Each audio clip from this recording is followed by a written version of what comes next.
एक बार नंद बाबा यशोदा मैया आदमी बन गए थे। कैसे?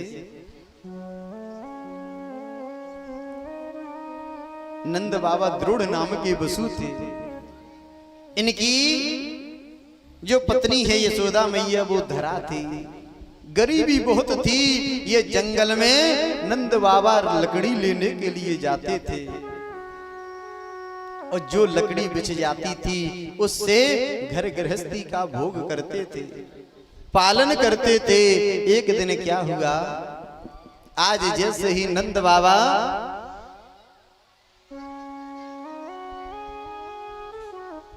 समिधा लेने के लिए, लकड़ी लेने के लिए जंगल गए, तब तक सुबह 8 बजे परमात्मा भेष बदल करके आ जाता है।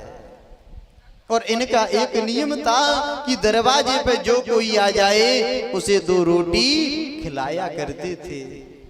कई वर्षों से नियम चलता रहा। और एक बात बताएं, आप कोई भी अच्छा काम करोगे एक दिन परीक्षा की घड़ी अवश्य आएगी। आज जैसे ही नंद बाबा लकड़ी लेने गए, द्रोड़ नाम की वसु और उनकी पत्नी धरा घर में अकेली थी। जैसे ही परमात्मा रूपी संत आए, धरा ने 3 सेवा फ्री में कर दी। आइए महाराज बैठ जाइए, क्या जल पियोगे? परमात्मा रूपी संत ने कहा, देवी धरा हम जल नहीं पिएंगे, पूरा पूरा भोजन करेंगे।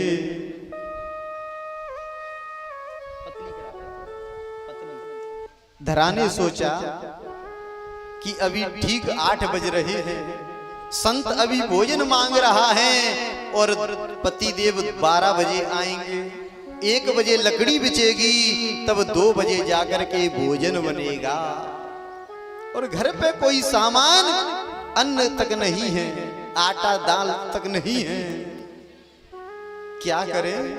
अगर संत दरवाजे से भूखा चला जाएगा तो हमारा गृहस्थ जीवन बेकार है। बेचारी धरा एक सेठ जी की दुकान पे जाती है।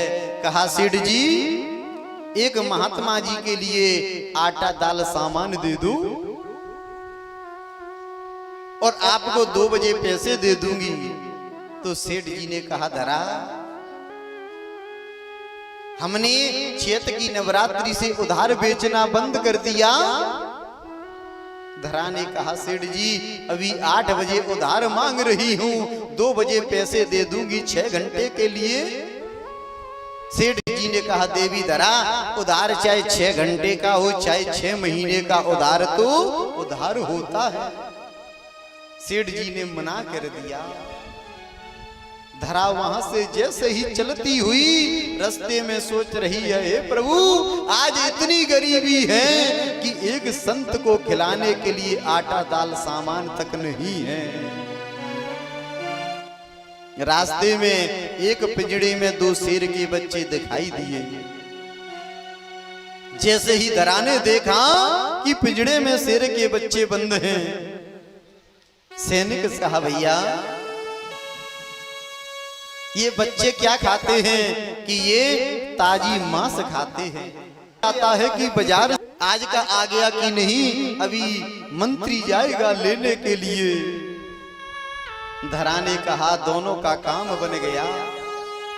इन शेर के बच्चों को खिलाने के लिए मुझसे मांस ले लो और उसके बदले एक संत के लिए आटा दाल सामान दे दो।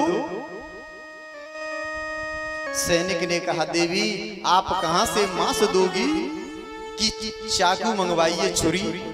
जैसे छुरी मंगवाई, धरा कमरे के अंदर जाती है और अपने दोनों स्तनों को काट करके पिंजड़े में फेंक देती है।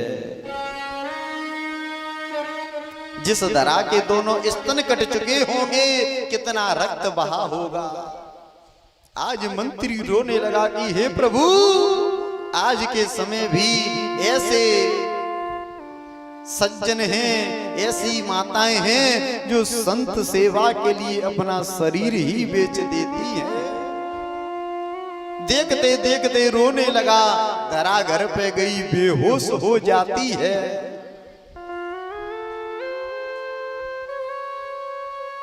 परमात्मा रूपी संत दरवाजे पे बैठा है।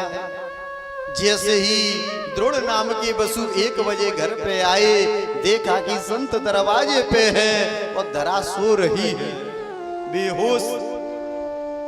द्रोण नाम ने कहा वसु ने, देवी धरा तुमको शर्म नहीं आती? दरवाजे पे संत भूखा बैठा है, तुमको नींद आ रही है? धीरे धीरे मध्यम गति में धरा ने कहा, स्वामी ये मुझसे बाद में पूछना कि मुझको क्या बीमारी है, पहले अपने हाथों से संत के लिए प्रसाद बनाओ और संत प्रसाद पाकर के चले जाएं, तब मुझसे पूछना। बेचारे द्रोण नाम के वसु ने जो धरा लेकर के आई थी आटा दाल सामान, उससे भोजन बनाया, प्रसादी बना करके और संत के लिए थाली परोस दी। परमात्मा रूपी संत ने कहा, द्रोण नाम के वसु हमारा एक नियम है कि जितने भी घर परिवार के हैं सभी हमारे साथ भोजन करते हैं। द्रोण नाम के वसु ने सोचा धरा तो बेहोश है, वो कहां से भोजन पाएगी? कहा, स्वामी हे प्रभु हमारा एक नियम है, जब संत भोजन करके चले जाते हैं तब हम भोजन करते हैं। परमात्मा रूपी संत ने कहा, द्रोण नाम के वसु आप अपना नियम पालिए, हम भूखे ही चले जाएंगे। जब परमात्मा जाने लगा तो द्रोण नाम के वसु ने कहा, प्रभु हमको क्षमा कर देना। क्यों?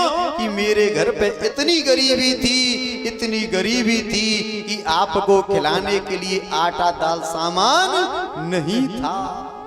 मेरी पत्नी धरा अपने दोनों स्तनों को बेच करके और तुम्हारे लिए आटा दाल सामान, वो आपके साथ प्रसाद नहीं पा सकती।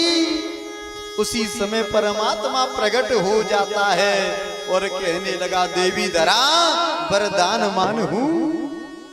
धरा कहने लगी, प्रभु कि लौट के गंग पछोई बहे, पर मंगन पे हम मांगत नहीं।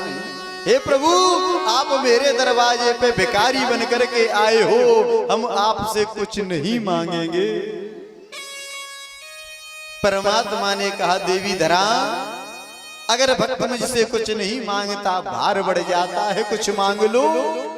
तो धरा ने कहा, प्रभु अगर देना चाहते हो एक वरदान दे दो, जिन स्तनों को बेच करके मैंने आपकी संत सेवा की है उन स्तनों का पान आप ही करना। तो परमात्मा ने कहा, देवी धरा मैं जन्म लेऊंगा मथुरा में मामा कंस की जेल में देवकी मैया के यहाँ, लेकिन दूध पीने के लिए यशोदा मैया के यहाँ गोकुल में आ जाऊंगा। तो सज्जनों अगर आप भी यशोदा मैया की तरह एक बार परमात्मा के लिए अपना सब कुछ अर्पण कर दो, परमात्मा की शरण में चले जाओ।